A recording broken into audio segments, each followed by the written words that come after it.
Out of, I think it's about 300 songs that John and I wrote together, we never had a dry session. He doesn't look back with regret. He doesn't rank his memories. Paul McCartney simply remembers, and the world feels warmer. For over 60 years, his melodies have carried hope. There are technical songwriters, clever songwriters, but none write straight to the heart.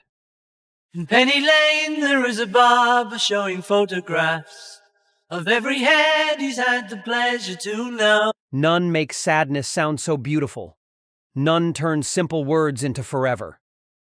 Penny Lane is a place in Liverpool that was kind of central when I was growing up because it's a bus depot. He was the melody maker, the eternal optimist. Let me standing here a long, long time. When the band turned experimental, he kept the songs human. When they grew apart, he held the harmony together. When it ended, he never stopped believing in what they built. The music was always bigger than the drama, but hidden inside all those hits, all those classics, are moments that still move him. Songs that remind him why he started, why 4 kids from Liverpool changed everything. McCartney remembers which tracks felt like magic, which ones still make him proud after all these years. He's written thousands, touched millions of lives, but only 5 songs stayed closest to his heart. These are Paul McCartney's Beatles favorites, the ones that define not just the band, but the man. Songs that prove love really is all you need. The keeper of the legacy has chosen. 5. Let It Be. Some songs are messages. This one was a prayer.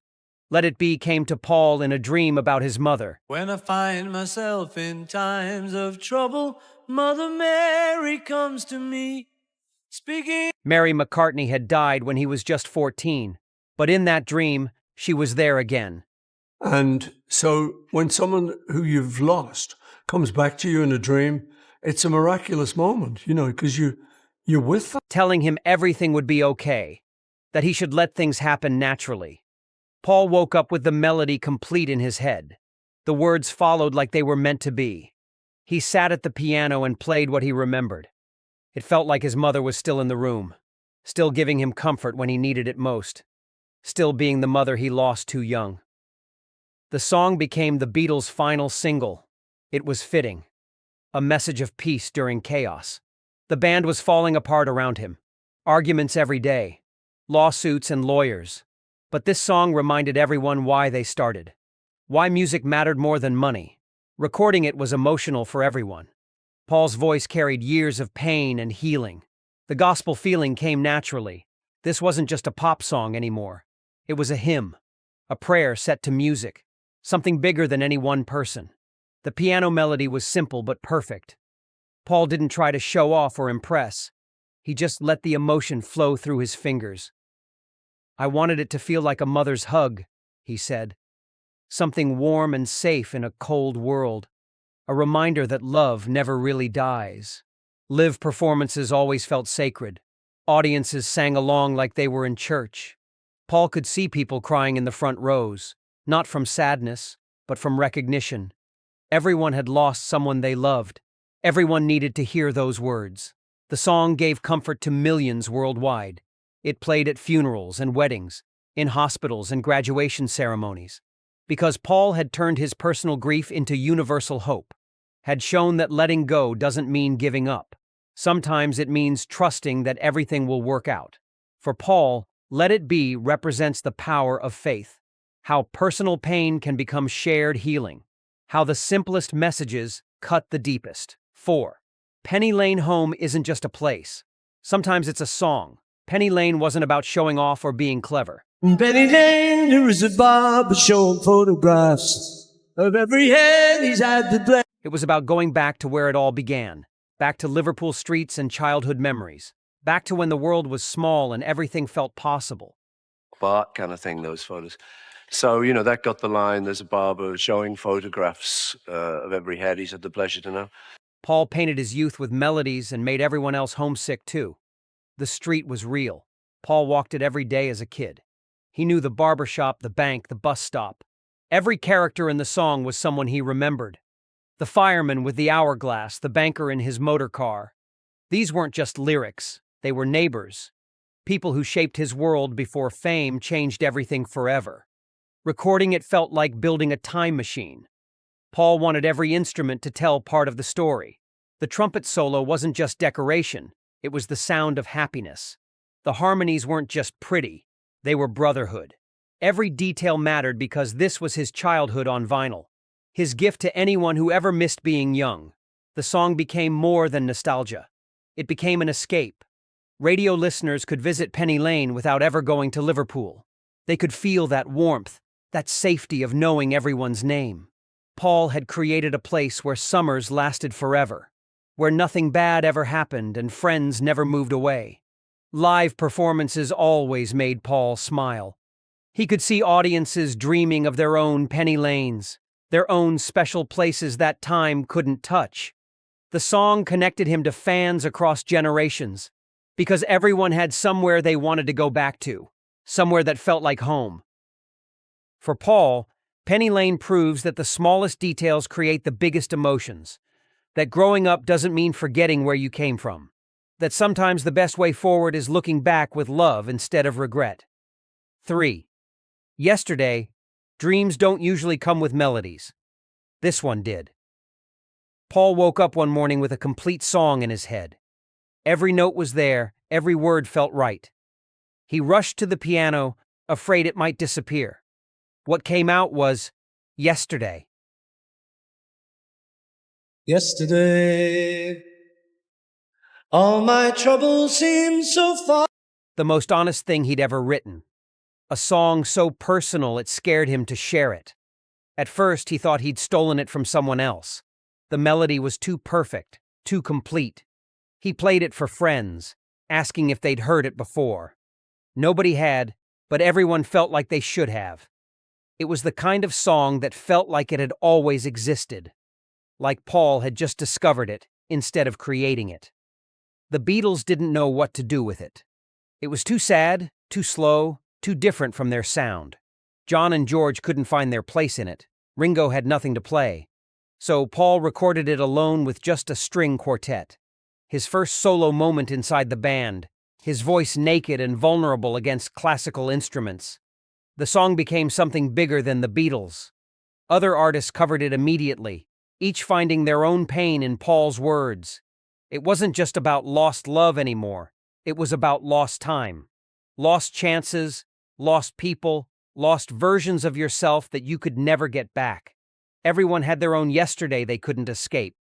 Paul still plays it differently every time, sometimes quiet and broken, sometimes strong and accepting. The melody never changes, but the emotion always does. Because yesterday isn't just one song, it's every regret anyone has ever carried, every moment they wish they could relive or undo. For Paul, yesterday proves that vulnerability creates connection, that the songs that scare you most to share are usually the ones people need most to hear. 2. A Day in the Life. 4 minds became one, and the result changed music forever. A crowd of people stood and stared. A Day in the Life wasn't supposed to work. Paul had one song fragment, John had another. 2 different stories, 2 different moods, no obvious way to connect them. We wrote that little section was I'd like to turn. We kind of looked at each other. But somehow, in that magical way the Beatles had, the pieces found each other. What emerged wasn't just a song, it was a revolution disguised as a pop record. John's part came from reading the newspaper. He saw a story about a car crash, another about potholes in the road. Real life turned into poetry, everyday tragedy made beautiful through melody. His voice was distant, almost floating, like he was reporting from another world. Paul knew immediately that this wasn't just another John song. This was something deeper, something that needed careful handling to reach its full potential. Paul's section was completely different. Upbeat, rushing, full of life and movement. A man getting ready for work, catching a bus, living an ordinary day. But when they put the 2 parts together, magic happened. The ordinary and the cosmic collided. Life and death, routine and mystery, all held together by that famous orchestral crescendo that still gives people chills today. Recording the orchestra was pure chaos and pure genius. They gave 40 classical musicians one simple instruction: start at the lowest note you can play, end at the highest. How you get there is up to you. The result was unlike anything anyone had ever heard before. Not quite classical, not quite rock, something entirely new that belonged only to the Beatles. The song proved they weren't just a pop band anymore. They were artists, experimenters, dreamers who could take risks and make them pay off. Radio stations didn't know what to do with it. Critics called it pretentious, then called it genius. But Paul knew they'd created something special. Something that showed what four friends could accomplish when they trusted each other completely. For Paul, a day in the life represents the peak of collaboration. When individual talents become something greater than their sum. 1. Here Comes the Sun. Some songs chase away darkness. This one brought back the light. Here Comes the Sun wasn't even Paul's song, but it became his favorite Beatles track. George Harrison wrote it during a break from business meetings and band tensions. Here comes the sun, doo-doo-doo.